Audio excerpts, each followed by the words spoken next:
Tepo Seliro, ya kan? Kita tuh butuh bertahun-tahun, bahkan sampai lulus SD, sampai SMP itu kita terus mencari tahu apa maksud kata ini sebenarnya.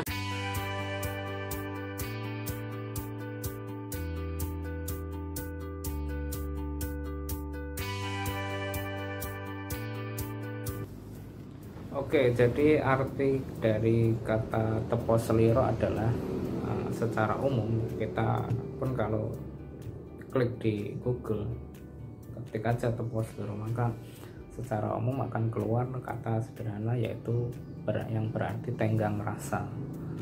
Jadi maknanya sama seperti itu. Jadi Tepo Seliro maksudnya hidup itu harus punya rasa tenggang rasa, saling mengerti, saling satu sama yang lain seperti itu. Dan Tepo Seliro ini merupakan kata-kata bijak atau sebuah nasihat yang dipakai di kalangan masyarakat Jawa pada umumnya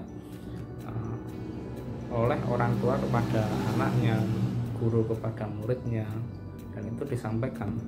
Bahkan kata Tepo Seliro ini dulu pada waktu sekolah, katakanlah itu dari SD, setahu saya SD, mungkin SMP, bahkan sampai SMA itu disampaikan dan masuk dalam materi PPKN ya, atau pendidikan kewarganegaraan. Ya kalau diterjemahkan menjadi tenggang rasa.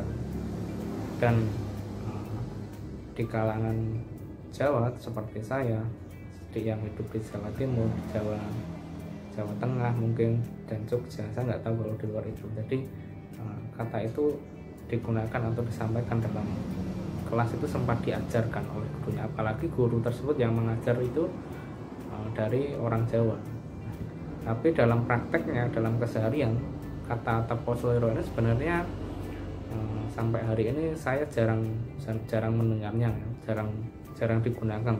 Jadi secara umum masyarakat Jawa tahu arti kata Tepo Seliro itu, baik itu anak kecil sampai dewasa sampai tua, sebenarnya dia tahu karena itu diajarkan oleh orang tua maupun di sekolah.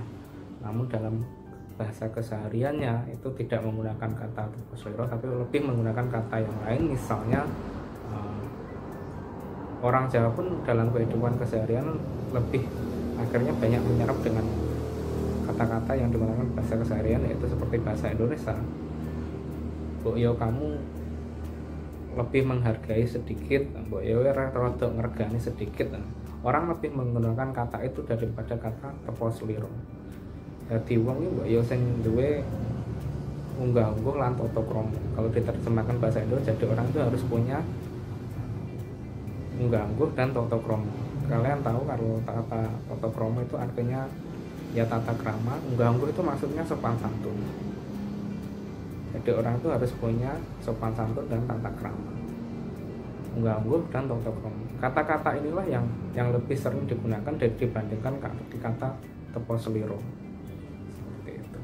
Seperti itu penjelasan arti kata Tepo Seliro yang lebih bermakna untuk lebih menghargai orang dalam hal apapun itu, baik itu dalam hal pilihan, perbedaan pendapat, itu harus saling menghargai.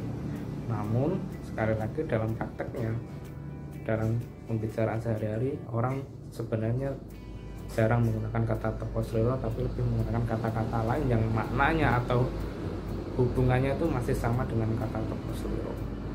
Karena Tepo Seliro itu memang erat kaitannya, misalkan orang menggunakan kata unggah-ungguh dan tata krama. Unggah-ungguh dan tata krama memang ada kaitannya dengan kata Tepo Seliro atau tenggang rasa itu.